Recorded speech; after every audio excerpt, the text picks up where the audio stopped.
এই মুহূর্তে জানা যাচ্ছে যে গত দুদিন ধরে চলতে থাকা সিবিআই তদন্ত আজ শেষ হয়ে গেছে, আর মিস আয়েশা কিছুক্ষণের মধ্যে পৌঁছে যাবেন তার নিজের এই বাড়িতে। এমনটা মনে করা হচ্ছে যে এই হাই প্রোফাইল কেসে মিস আয়েশা সিবিআই এর জন্য সাক্ষী দিতে রাজি হয়েছেন, তাই ওনাকে ক্ষমা করে দেওয়া হচ্ছে আর ছেড়ে দেওয়া হচ্ছে।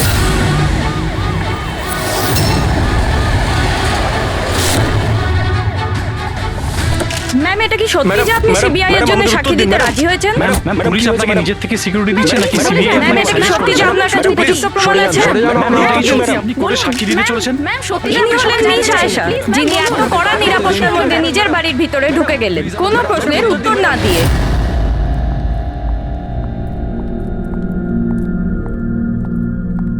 ম্যাডাম, খাবার রেডি আছে, দিয়ে দেবো কি? না, আমার খিদে নেই। তুমি একটা কাজ করো, ওনাদের খেতে দিয়ে দাও। হ্যাঁ ম্যাডাম। আমার খুব ভয় করছে। এ কি কথা বলছেন আপনি? কিসের ভয় পাচ্ছেন? ওরা যদি আমাকে মেরে ফেলার চেষ্টা করে? ম্যাডাম, আপনার কিচ্ছু হবে না। আপনার সুরক্ষার জন্যই আমরা আপনার সাথে আছি। আমি একটা কাজ করছি, প্রথমে উপরে গিয়ে আপনার রুমটা চেক করছি।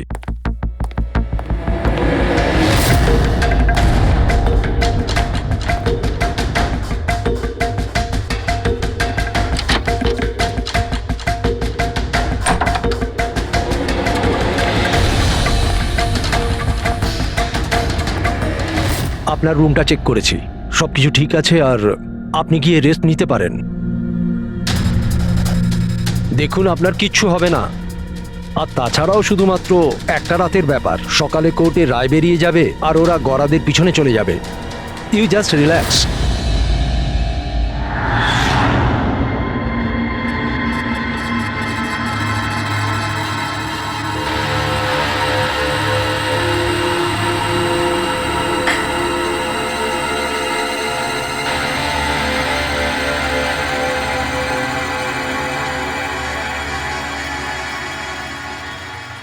ম্যাডামকে সুরক্ষিত রাখা আমাদের সকলের দায়িত্ব। ওপর থেকে স্ট্রিক্টলি অর্ডার আছে, তাই সারা রাত সাবধানে থেকো। Okay, sir. ঠিক আছে? খাওয়া শেষ হলে নিজের নিজের পজিশন নিয়ে নিও।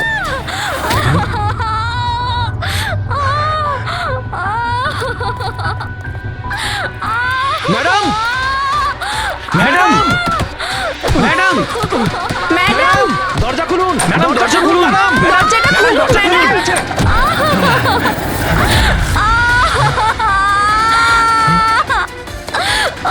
ম্যাডাম। ম্যাডাম, ম্যাডাম,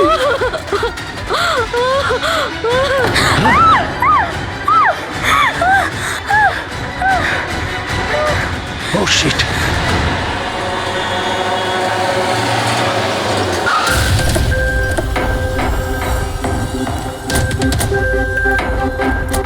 স্যার এক মিনিট। স্যার এক মিনিট। স্যার, জানা যাচ্ছে কোনো দুর্ঘটনা ঘটে গেছে? আপনি বলতে পারবেন এই বাড়িতে ঠিক কি হয়েছে? স্যার এই কেসটা তো সিবিআই এর কাছে ছিল, তাহলে কি সিআইডি কে হ্যান্ড ওভার করে দেওয়া হলো? দেখুন, এখানে একটা মার্ডার হয়েছে বলেই আমরা এখানে এসেছি। এর থেকে বেশি কিছুই বলতে পারবো না, পরে কথা বলছি। সরে যান, একটু সরে যান। আসুন স্যার।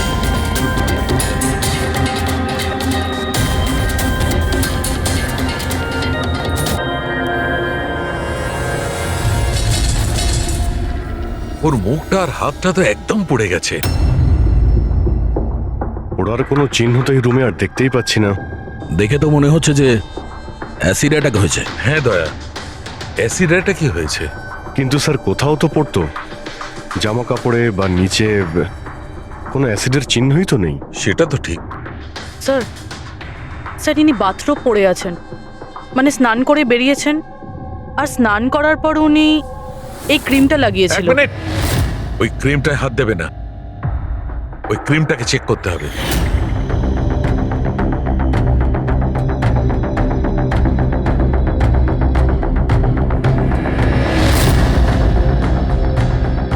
আরে, এ তো কিছুই হলো না।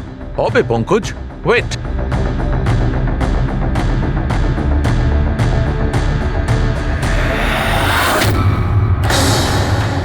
আরে স্যার, এটা তো দেখলে, এটাতে এমন অ্যাসিড মেশানো হয়েছিল যেটা সঙ্গে সঙ্গে কাজ করে না, 2-3 মিনিট বাদে কাজ শুরু করে, আর যখন কাজ শুরু করে তখন এরকম ভয়ঙ্কর ভাবে কাজ করে।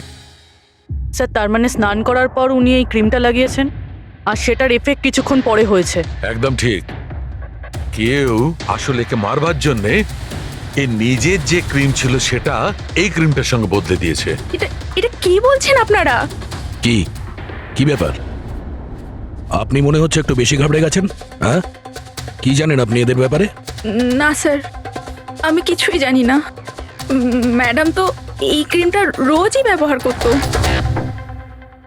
আর এটা খনি ভালো মতোই জানতো, আর এটারই সুযোগও নিয়েছে। যেই হোক না কেন, আয়েশাকে খুব কাছ থেকে চিনতো। আচ্ছা, ওটা আপনি নয় তো? না স্যার, দেখো, আমরা জানি তুমি কিছু জানো। না ম্যাডাম, আমি কিছুই লুকাচ্ছি না। ব্যাস এই ক্রিমটা আমি লুকিয়ে লুকিয়ে কখনো কখনো ব্যবহার করতাম, আর আজও এই ক্রিমটা আমি মেখেছি।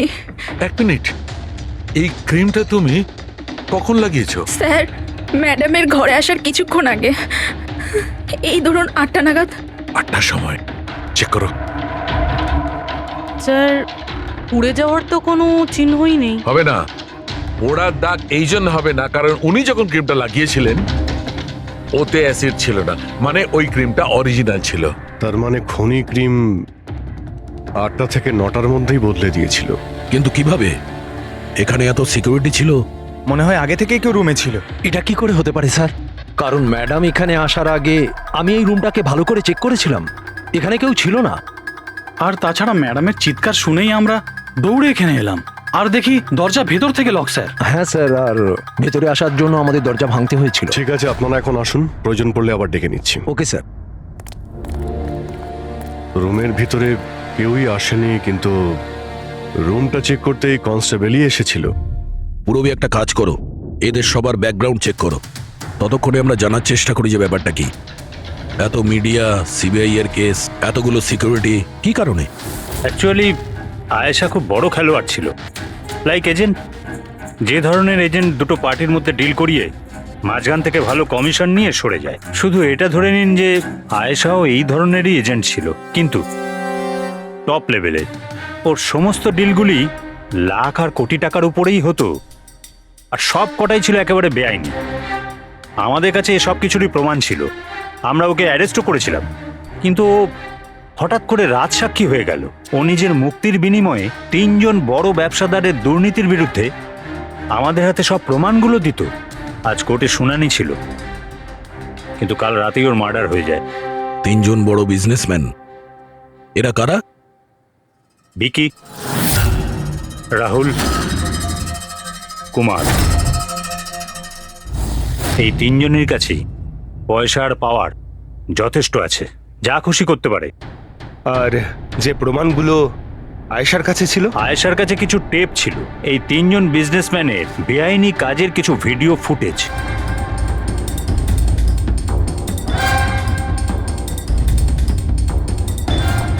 তার মধ্যে কুমারের একটা ক্লিপ আমাদের কাছে আছে। এই দেখো দয়া। চিয়ার্স। টাকাটা কবে ট্রান্সফার করছেন মিস্টার কুমার? ব্যাস, যেই আমাদের কাছে গানস পৌঁছে যাবে আপনার অ্যাকাউন্টে টাকা পৌঁছে যাবে। সেসবের চিন্তা আপনি করবেন না মিস্টার কুমার, ওনাদের কাছে অস্ত্রের তো কোনো খামতিই নেই, এমনিতেই তো পড়ে পড়ে জংই ধরছে। হ্যাঁ, তাছাড়া পাওয়ারে থাকার তো এটাই সুবিধা, তাই না? যখন যেটা মন চায় করে না। আপনি শুধু এই কনসাইনমেন্টটা সম্পূর্ণ করে দিন, আমাদের তো একসঙ্গে অনেক কাজ করতে হবে, তাই না? একদম। আর এটা তো সবে শুরু। আমি যতদিন আছি আপনাদের দুজনকে কোনো চিন্তা করার দরকার নেই।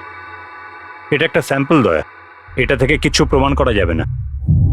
অবশ্য প্রমাণ হিসেবে আয়েশার কাছে দেওয়ার মতো অনেক কিছুই ছিল, কিন্তু ও আমাদের কিছুই দেয়নি। ও চেয়েছিল যে এই সমস্ত প্রমাণগুলো ও কোর্টের হাতে নিজেই দেবে। নিজের নিরাপত্তার বদলে ও আমাদের সামনে এই শর্ত রেখেছিল। বাকি টেপগুলো ছাড়া এই টেপ আমাদের কোনো কাজেই আসবে না। এই টেপ আপনার কাজের না হতে পারে, কিন্তু আমাদের কাজে লাগতে পারে। এই 3 জনকে ব্যুরোতে টাকার জন্য যথেষ্ট। যে লেভেল পর্যন্ত এরা পৌঁছেছে, এদের পক্ষে আয়েশার মার্ডার প্ল্যান করা খুব একটা বড় ব্যাপার নয়। ছিলাম এগুলো ওই লোকগুলোর স্টেটমেন্ট আর সিগনেচার, যারা কাল রাত 9টা থেকে 3টে অবধি আমার ক্লায়েন্টের সাথে ছিল। টাইম তো আমরা জিজ্ঞাসা করিনি। দেখুন, আয়েশার মাথা খারাপ ছিল, ও এমনই মন গড়া গল্পগুলো শোনাতো যাতে ও শাস্তি থেকে বেঁচে যায়। That's it. আয়েশা আপনাকে ঠকিয়েছে, আপনার বিরুদ্ধে সিবিআই এর কাছে প্রমাণ দিয়েছে। রাগ হওয়াটা তো স্বাভাবিক, হ্যাঁ? ভেবেছিলেন খুন করে দেওয়া যাক ওকে? রাগ নয় স্যার, বরং আফসোস হলো ওর ওপর। কারণ ও চাইলেও কিছু করে উঠতে পারতো না স্যার, কারণ ওর করার মতো কিছুই ছিল না। এটা আমার ক্লায়েন্ট রাহুলের অ্যালিবাই। কাল রাত্রে ইনি কিন্তু নিজের বিজনেস পার্টনারদের সাথেই ছিলেন, এর মধ্যে সমস্ত ডিটেলস আছে।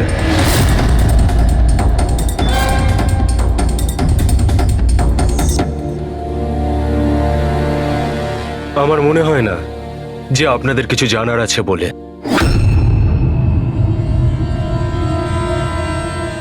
আপনারা যেতে পারেন। ধন্যবাদ। মার্ডারের সময় আমার ক্লায়েন্ট ফ্যামিলি ফাংশনে বিজি ছিলেন, আর এই হচ্ছে তার প্রমাণ। মিস আয়েশার কাছে আপনার বিরুদ্ধে প্রমাণ ছিল মিস্টার কুমার। আর এমন প্রমাণ যা আপনাকে বরবাদ করে দেওয়ার জন্য যথেষ্ট। আয়েশা খুবই চালাক মেয়ে, ভালো হয়েছে মারা গেছে, নাহলে আমি ওকে মেরে ফেলতাম। মারতেন না মেরে ফেলেছেন? না স্যার, আমি ওকে মারিনি, কিন্তু ওই মানুষটাকে আমি নিশ্চয়ই থ্যাঙ্কস বলবো যে আমার মনের ইচ্ছেটাকে পূরণ করেছে।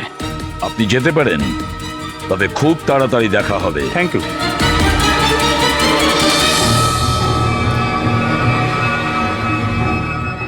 আপাতত আমরা কাউকেই অ্যারেস্ট করতে পারবো না। এখানে সবারই কোনো না কোনো কারণ আছে। স্যার, হ্যাঁ স্যার, স্যার একটা কথা জানা গেছে।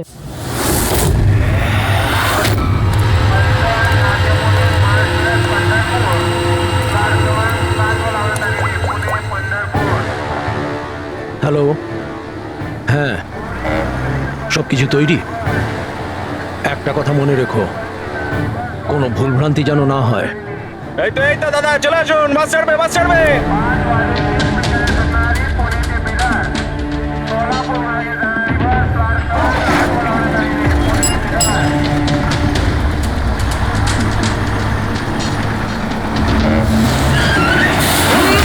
চাপ বাবা। আরে দাদা, কি হলো? বাস দাঁড়ালো কেন? আরে বাসের সামনে কেউ গাড়ি দাঁড় করিয়ে দিয়েছে দাদা। মাঝ রাস্তায়?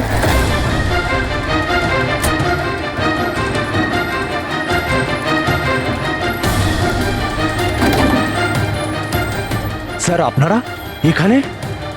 শহর ছাড়ার খুব তাড়া দেখছি তোর, হ্যাঁ? অনেক প্রশ্নের উত্তর দিতে হবে তোকে। চল চল। স্যার, আমি কি করেছি স্যার? স্যার, আমার কথাটা তো শুনুন স্যার। স্যার, আমাকে কেন ধরছেন স্যার? স্যার স্যার কি করছেন স্যার? আমাকে কেন ধরছেন? আমি তো ছুটি নিয়ে দেশে যাচ্ছি স্যার। তোর রেকর্ড আমরা চেক করেছি।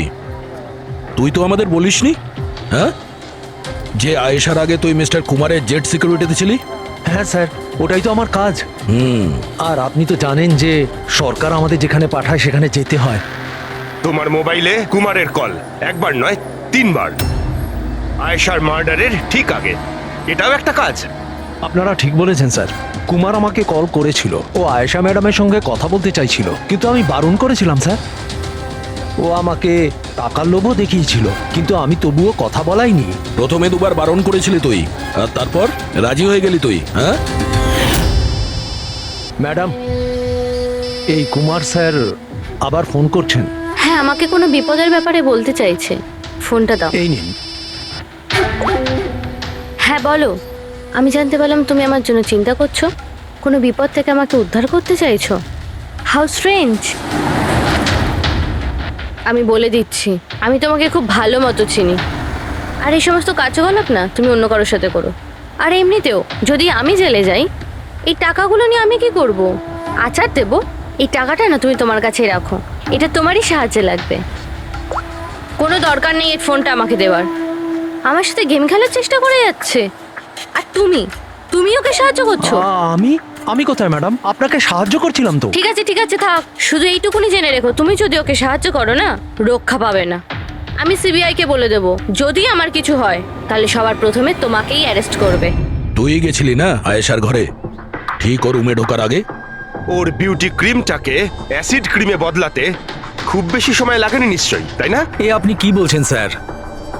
আমার কথা বিশ্বাস করুন, আমি সত্যি বলছি। যদি তুই সত্যি কথাও বলিস না, তাহলেও এই কেস যতক্ষণ না সলভ হচ্ছে তুই আমাদের হেফাজতে থাকবি, বুঝলি? এখন চল, নিয়ে চল ওকে, চল চল। আরে স্যার স্যার স্যার আমি কিছু করিনি স্যার, ছেড়ে দিন স্যার, প্লিজ স্যার। হ্যাঁ পুরবি, বলো। স্যার ওই ফুটেজটা যেটা ও সিবিআই কে পাঠিয়েছে সেটা ওই ঘর থেকেই শুট করা হয়েছে যেখানে ওর খুন হয়েছিল। তার মানে আয়েশার বেডরুমে? হ্যাঁ স্যার, ওরই বেডরুমে। আসলে এই ফুটেজটা 1 বছর আগের, ফার্নিচার বদলানো হয়েছিল তাই বোঝা যাচ্ছিল না। Are you sure? স্যার 100% এটা সেই ঘরটাই। হ্যাঁ, একটা ভাইটাল ইনফরমেশন দিলে Purbi, thank you so much. Purbi বলল যে আয়েশা মিনিস্টার আর মিস্টার কুমারের স্টিংটা ওই রুমেই করেছে। আর যদি এটাই হয়, ক্যামেরা ওই ঘরেই কোথাও লুকানো আছে। তার মানে ক্যামেরা এখনো ওখানেই আছে।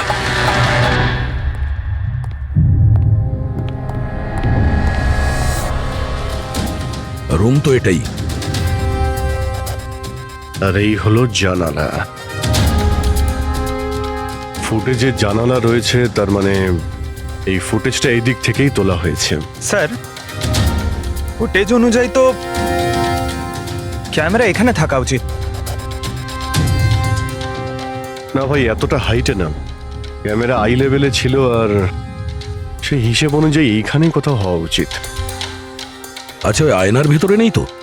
আরে ওই যে আয়নাগুলো থাকে না, যার একদিকে দেখা যায় আর একদিকে দেখা যায় না। ভাই তাহলে তো জানতেই পারা যাবে। কি করে স্যার? তুমি ওই ফিঙ্গার নেল টেস্টের কথা শোনোনি? যে কোনো অচেনা জায়গাতে বা ট্রায়াল রুমে ড্রেস চেঞ্জ করার আগে এই টেস্ট করে নেওয়া উচিত, finger nail test.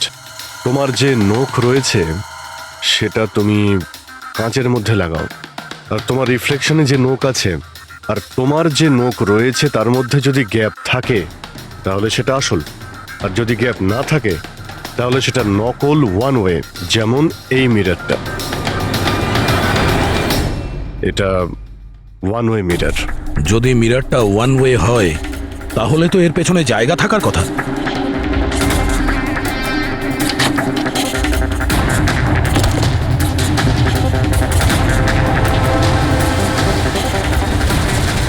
Abhijit,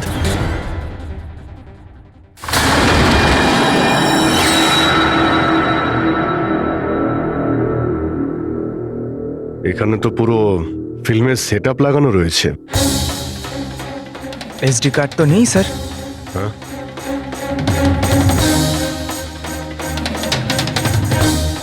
locker খালি। স্যার মনে হয় টেপটা এখানেই রাখতো। এই জায়গা থেকেও বড় বড় লোকের কেলেঙ্কারি রেকর্ড করেছে, আর এই জায়গায় ব্যবহার করে খুনি ওকে খুন করে দিয়েছে। হতে পারে এই ওয়ান ওয়ে মিরর দিয়ে ওকে ছটপট করে মরতে দেখেছে ও। স্যার তার মানে আমরা যখন ওখানে লাশের সঙ্গে ছিলাম তখনও এখানে ছিল, আর আমাদের যাওয়ার পরে সুযোগ বুঝেও এখান থেকে পালিয়ে গেছে। তার মানে আয়েশা আর পুলিশের অনুপস্থিতিতে লোকটা বাড়িতে ঢুকেছিল, হয়তো বাড়ির পিছন থেকে।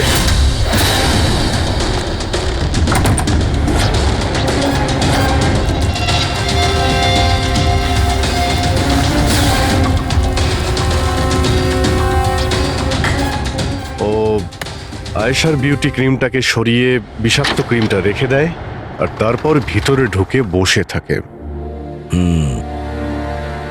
তার মানে ও চোখের সামনে আয়েশা ওই ক্রিমটা লাগিয়েছে, আর একটু বাদে ছটফট করতে করতে মরে গেছে। তারপর পুলিশ আর রাখি এখানে আসে, তখনও ভেতরে ছিল। তারপর আমরা এখানে এসেছি, তখনও ভেতরে ছিল। তারপর রাত্রে সুযোগ পেতেই ও টেপগুলো নিয়ে এখান থেকে পালিয়ে গেছে, মনে হচ্ছে ওই রাস্তা দিয়েই। কিন্তু স্যার মেইন গেটে তো পুলিশ দাঁড়িয়ে ছিল, ও মনে হয় পেছন থেকেই পালিয়েছে। এমন তো কিছু নয় স্যার, কিন্তু হ্যাঁ স্যার, প্রায় ধরুন মাঝরাতের দিকে গাড়ির চাকার এরকমই একটা আওয়াজ শুনতে পেয়েছিলাম। শব্দটা কোথা থেকে হয়েছিল মনে আছে তোমার? এই তো স্যার, এই পেছনের দিক থেকে, কিন্তু একবারই পেয়েছিলাম স্যার, আর দ্বিতীয়বার শুনিনি স্যার। ঠিক আছে, থ্যাংক ইউ।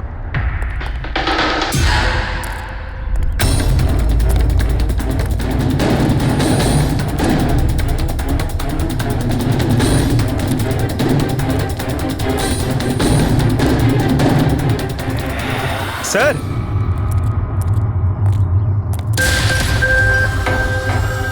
স্যার হ্যাঁ, টায়ারের ঘষার চিহ্ন তো রয়েছে এখানে।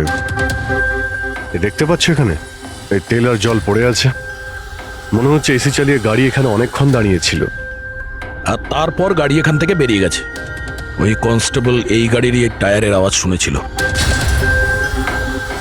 যদি গাড়িটা এখানে অপেক্ষা করেই থাকে তাহলে হঠাৎ এমন কি হলো যে তাড়াহুড়ো করে চলে গেল? স্যার মনে হয় কেউ দেখে ফেলেছিল, ওই জন্য ভয়তে পালিয়ে গেছো। পয়েন্ট আছে। এখানে আশপাশটা জিজ্ঞাসা করে দেখি।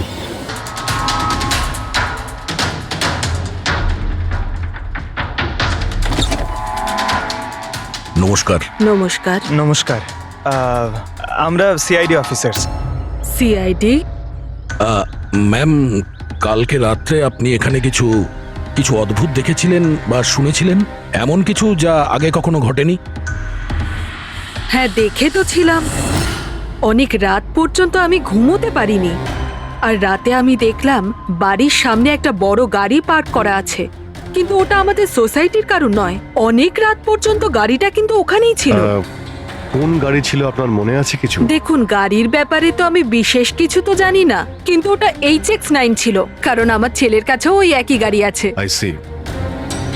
আরও একটা কথা, যতক্ষণ ওই গাড়িটা ওখানে দাঁড়িয়ে ছিল না, গাড়ির ইঞ্জিনটা চালুই ছিল আর ভিতরে একজন বসেও ছিল। আমি এটা দেখছিলাম আর তখনই ওখানে কাউকে একটা আসতে দেখলাম আমাদের আয়েশার বাড়ির দিক থেকে। ওর হাতে কিন্তু একটা ব্যাগও ছিল। আরে এই যে, কে ওখানে? গাড়িটা তো চলে গেল, কিন্তু এটা বুঝতে পারলাম না যে ওরা কারা ছিল, কেন এসেছিল, আর ওরা আয়েশার বাড়িতেই বা কি করছিল। Thank you ma'am, thank you very much. Thank you. Sir, তার মানে খুনির সঙ্গে আর একটা লোক ছিল যে গাড়িতে বসে অপেক্ষা করছিল। লাখ টাকার গাড়ি ছিল। কি মনে হচ্ছে কে হতে পারে? সন্দেহের তালিকা এখন ওই তিনজনই রয়েছে। আরটিও থেকে খোঁজ নিয়ে দেখি এই গাড়িটা এই তিনজনের মধ্যে কার কাছে রয়েছে। স্যার, এই ধরনের দামি গাড়ি তিনজনের কাছে আছে। কি? হ্যাঁ স্যার, খুবই শৌখিন লোক, এক একজনের কাছে অনেক গাড়ি আছে। তাহলে এই তিনজনের মধ্যে ওই গাড়িটা কার আছে কি করে জানতে পারবো? তাও সিচুয়েশন অনুযায়ী খুনি এই তিনজনের মধ্যে কেউ মনে হচ্ছে। না স্যার, আমরা তিনজন এই খুনের ব্যাপারে কিচ্ছু জানি না। আপনারা এখানে কেন? স্যার, আয়েশা জীবনকালে তো আমাদের বাঁচা দুষ্কর করেই দিয়েছিল, এখন মরার পরেও আমাদের বাঁচা দুষ্কর করে দিচ্ছে। তার মানে? স্যার, আয়েশার খুনি ও আমাদের প্রত্যেককে ফোন করে 25 কোটি টাকা করে চেয়েছে, তাও আবার 24 ঘন্টার মধ্যে। আর হুমকি দিয়েছে আমরা যদি না দিই তাহলে ও আমাদের টেপ লিক করে দেবে।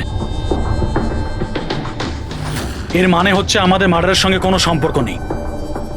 ওই গলাটাকে চিনতে পেরেছেন? না স্যার, আমি চিনতে পারিনি। আপনারা শুনে নিন, আমি কলটা রেকর্ড করেছি। আয়েশাকে আমি খুন করেছি, আর ওই টেপসগুলো আমার কাছেই আছে।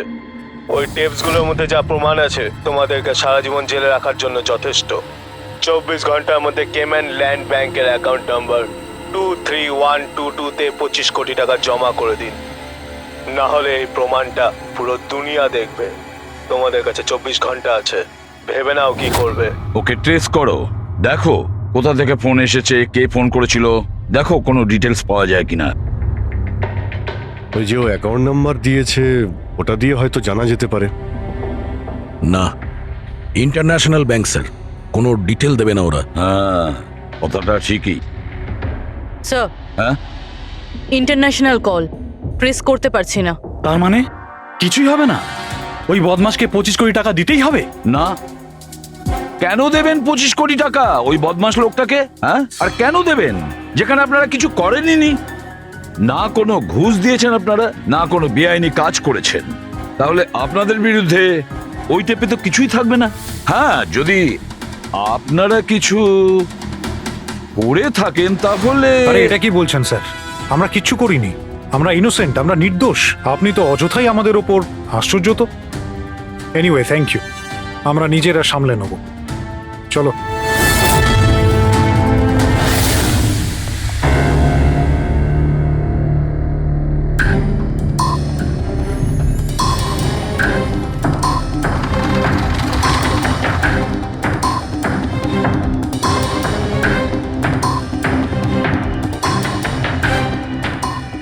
সারিকা, এই রুমটাকে খুব ভালো করে চেক করতে হবে।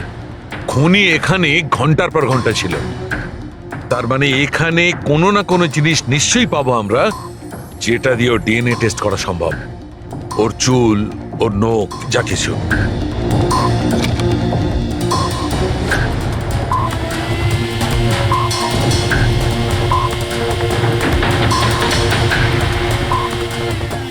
এক মিনিট সারিকা, হ্যাঁ একটা ফোর্সেপ দাও।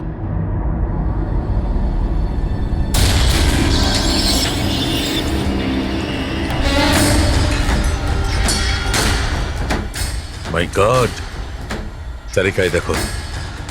Contact lenses. Yes, contact lens. কিন্তু কিন্তু আয়েশার চোখ তো একদম ঠিক ছিল। আমি নিজেও রিপোর্টস চেক করেছি, না ও চশমা পরতো আর না কন্ট্যাক্ট লেন্স। তবে এই কন্ট্যাক্ট লেন্সটা কার হতে পারে? খুনির? না না, খুনির হতে পারে না। একটা চোখের কন্ট্যাক্ট লেন্স খুলে যাবে আর কেউ জানতে পারবে না, এটা ইম্পসিবল। দেখান তো একটু।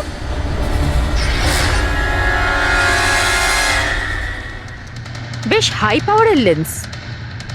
High power lens. কিছু তো আছে এই রুমে।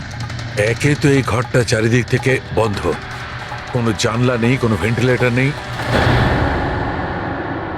হুম? ও ওহো, কি হয়েছে? সারিকা তুমি জানো তো ওই কালার স্টেন কেমিক্যাল বানানো হয় যা দিয়ে ঘাম টেস্ট করা যায়? হ্যাঁ জানি। গুড, এক কাজ করো, তুমি কালার স্টেন কেমিক্যাল বানাও। খুনি এখানে এই ঘরের মধ্যে ঘন্টার পর ঘন্টা ছিল, আর আমাদের অল্প সময়ের মধ্যে এত ঘাম হয়ে গেল। ওই খুনির তো খুব ঘাম হয়েছিল। ইয়েস, এই ঘামটাকে চেক করব, তার থেকে জানা যাবে যে খুনি কোথায় ছিল, দাঁড়িয়ে ছিল না বসে ছিল না কিভাবে ছিল, সব কিছু। ওই র্যানসাম কলের কোনো মানেই হয় না, ওই কল বোগাস হতে পারে। হ্যাঁ স্যার, কারণটা আমাদের কেস থেকে সরানোর জন্য আর টাকা কামানোর জন্য। এই তিনজনের মধ্যে কেউ আয়েশাকে খুন করে আর ওই টেপটাকে চুরি করে, আর সে বাকি দুজনকে কল করে ব্ল্যাকমেল করছে। কিন্তু স্যার, সে কে? স্যার, আমার তো মনে হয় কুমার হতে পারে। ও ভীষণ রকচটা, যে কারো খুন করতে পারে। আর ওই বাকি দুজন, ওরাও কম যায় না স্যার। এই তিনজনের যেমন পয়সাও আছে তেমন ক্ষমতাও আছে এদের। খুনি এই তিনজনের মধ্যেই কেউ হবে স্যার। আর খুনির একজন সঙ্গীও আছে, যে ওই বাইরে গাড়িতে বসে খুনির জন্য অপেক্ষা করছিল। হ্যাঁ, হবে তো এই তিনজনের মধ্যেই কেউ, আর এমন একজন যে আয়েশাকে খুব কাছ থেকে চিনত। এক্স্যাক্টলি, সেজন্য ও জানতো যে আয়নার পেছনেও আরো একটা রুম আছে, আর আয়েশা কোন ক্রিম ব্যবহার করতো সেটাও ও জানতো। স্যার, এর মানে ওই গোপন জায়গার ব্যাপারে খুনি ছাড়া আর কেউ কিছু জানতো না। এক্স্যাক্টলি। তাহলে স্যার? তাহলে আবার কি করবে দয়া? ধরে ফেলো ওদের। ওদের প্ল্যানিং এই, ওদেরকে ফাঁসাতে হবে।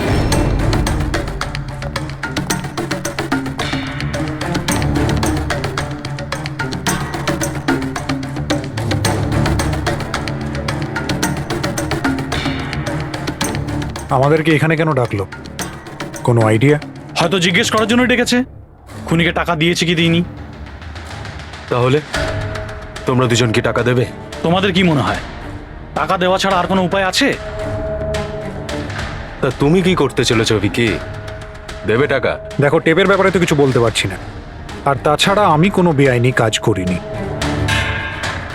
এই জন্য টাকা দেওয়ার তো কোনো প্রশ্নই আসে না। সরি, আমি টাকা দিচ্ছি না। ও কাম অন ম্যান, এত ঢং করার কি আছে? কিছু করে থাকলে বলো না, শুধু আমরা তিনজনই আছি এখানে। দেখো রাহুল, যদি কথা... এক সেকেন্ড নাও, সিআইডি মেসেজ করেছে। আরে কোথায় আছে ওরা? কি লিখেছে বল। কোথায় আটকে গেছে, আসতে পারবে না, ফিরে যেতে বলেছে। হোয়াট ননসেন্স ভাই, আমরা কখন থেকে এখানে বসে আছি, শুধু শুধু সময় নষ্ট করে দিল। এবার কি করবে? যাওয়া যাক, আর কি। চলো, চলো। Come on.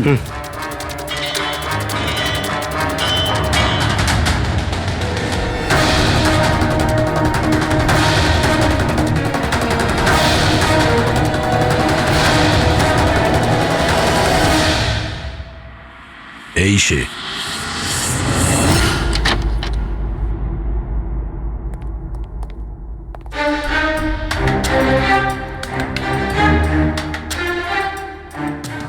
স্যার, ভিকি, তার মানে ও জানতো যে আয়নাটার পিছনে ক্যামেরা আছে। হ্যাঁ, বাকি দুজনের হয় এরা কিছু জানে না, না হলে আমাদের সামনে অ্যাক্টিং করছে।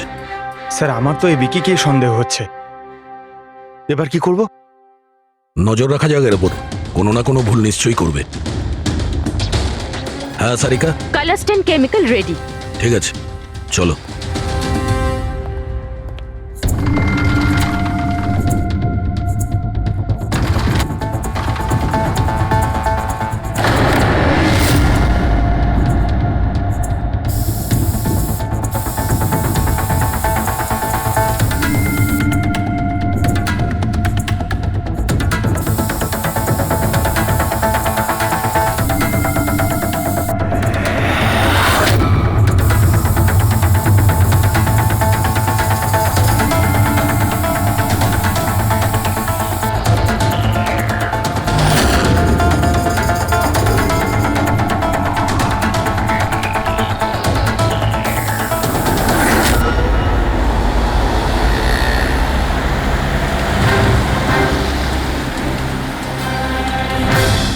আরে স্যারও যাচ্ছেটা কোথায়?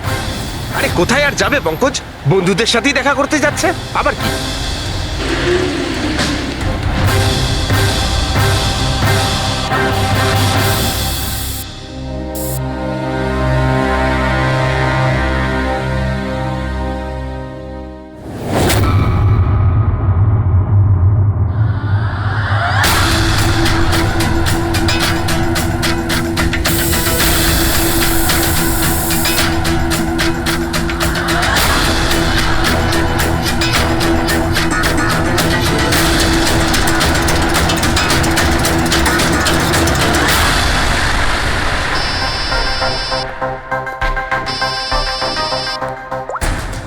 হ্যাঁ সারিকা, বলো।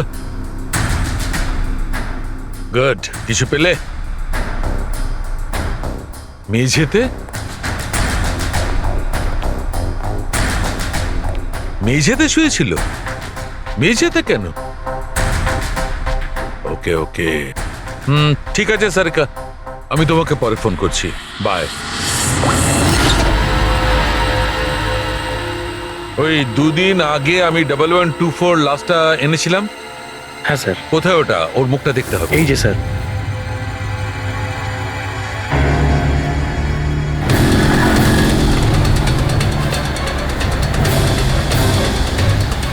এই জানতে পারেনি তো যে আমরা ওকে ফলো করছি।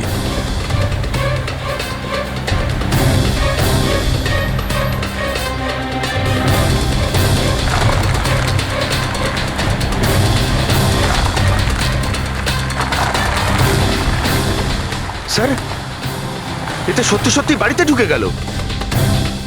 ভেবেছিলাম ও কোনো বন্ধুর সাথে দেখা করবে। হ্যাঁ অভিজিৎ।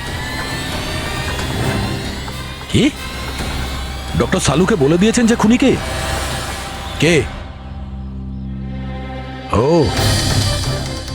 হ্যাঁ, আমরা এই ভিকিকে ফলো করতে করতে ওর বাড়ির কাছে পৌঁছে গেছি।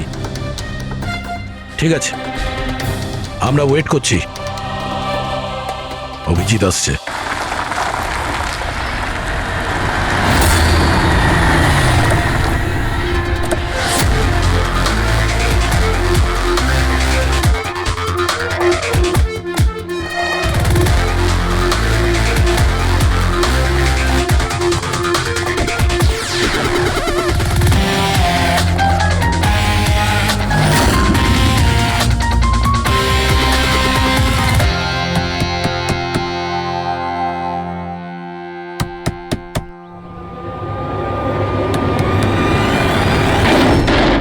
এক মিনিট, এটা কি করছেন আপনারা? আরে এটা কোনো ভদ্রতা হলো কারো বাড়ির ভিতরে ঢোকা? একদম বাজে কথা বলবে না। আমরা সত্যিটা জেনে গেছি। কোথায় লুকিয়ে রেখেছো ওকে? দেখুন, আপনি আমার কথা শুনুন, আপনার কোথাও ভুল হচ্ছে। আমি কিচ্ছু করিনি। আমি না আয়েশাকে খুন করেছি আর না এখানে কাউকে লুকিয়ে রেখেছি। আমরা কখন বললাম যে তুমি আয়েশার খুন করেছো? হ্যাঁ, একেই বলে চোরের নজর বোচকার দিকে। দেখুন, আমার কথাটা বোঝার চেষ্টা করুন। আপনারা আমার কথাটা শুনুন, আপনারা আমার কথা কেন শুনছেন না? হ্যালো, আপনারা এইভাবে ভিতরে ঢুকতে পারেন না।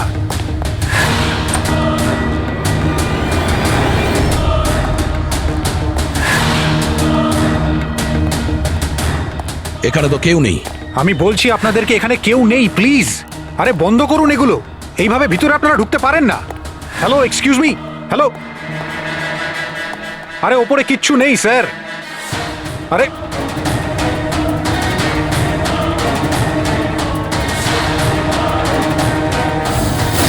প্লিজ দেখুন, এখানে কিচ্ছু নেই, কেউ নেই এখানে। আরে আপনারা তো আমার কোনো কথাই শুনছেন না। আজব তো, কখন থেকে বলছি এখানে কেউ নেই। আরে কেউ নেই এখানে। হ্যালো স্যার,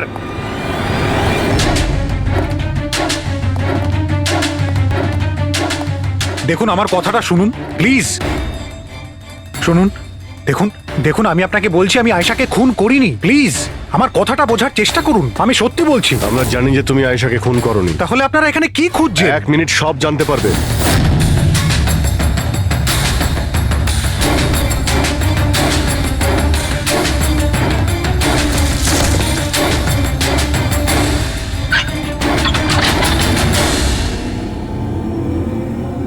স্যার আসুন।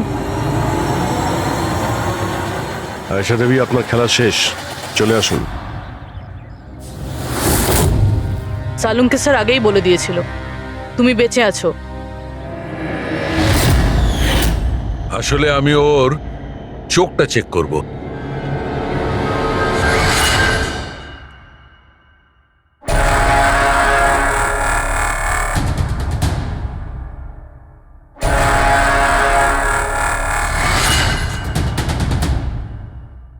আমি যেটা ভেবেছিলাম সেটাই ঠিক। তুমি আসলে আয়েশা হতেই পারো না। তুমি তো সে যাকে ঘরের মধ্যে বেঁধে রাখা হয়েছিল। অন্য কোনো মেয়েকে আয়েশা বানিয়ে নির্মমভাবে ওকে হত্যা করেছো। কে ছিল ওই মেয়েটা? কি শত্রুতা কি ছিল ওর সঙ্গে? ওর সাথে কোনো শত্রুতা ছিল না। আমি শুধু আমার জীবনটাকে বাঁচাতে চেয়েছিলাম। আমি খুব ভালো করে জানতাম যে সিবিআইকে সাক্ষী দেবার পরেও আমি সুরক্ষিত থাকবো না। এই তিনজনেই কিন্তু খুব ডেঞ্জারাস। ওরা আমাকে ঠিক খুঁজে বের করে নিত, আর আমি ভয় পেয়ে বেঁচে থাকতে পারতাম না। তাই আমার সামনে একটাই রাস্তা ছিল, নিজের মরে যাওয়ার মিথ্যে অভিনয় করে সারাটা জীবনের মতো উধাও হয়ে যাওয়া। এই পরিকল্পনাটা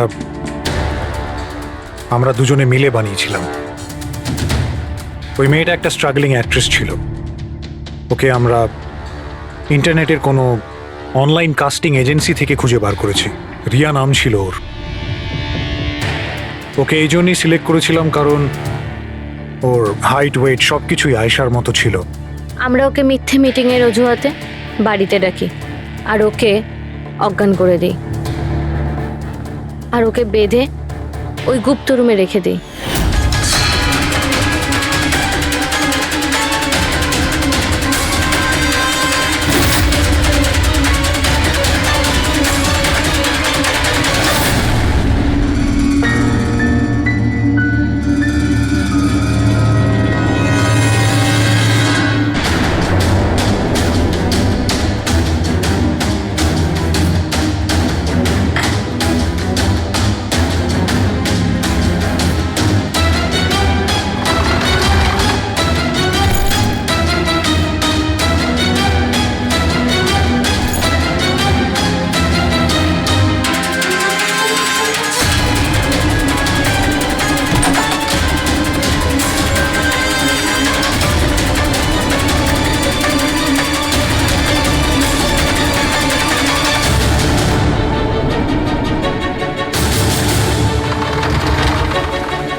তোমার প্ল্যান তো কার্যকরী হয়েছিল, তাহলে ফোন করে টাকা চাওয়ার নাটক কেন করলে? আমরা ভাবলাম যে আপনাদের এই তিনজনের থেকে মনোযোগ সরে যাবে, আর আমরা টাকাও পেয়ে যাব নতুন জীবন শুরু করার জন্য।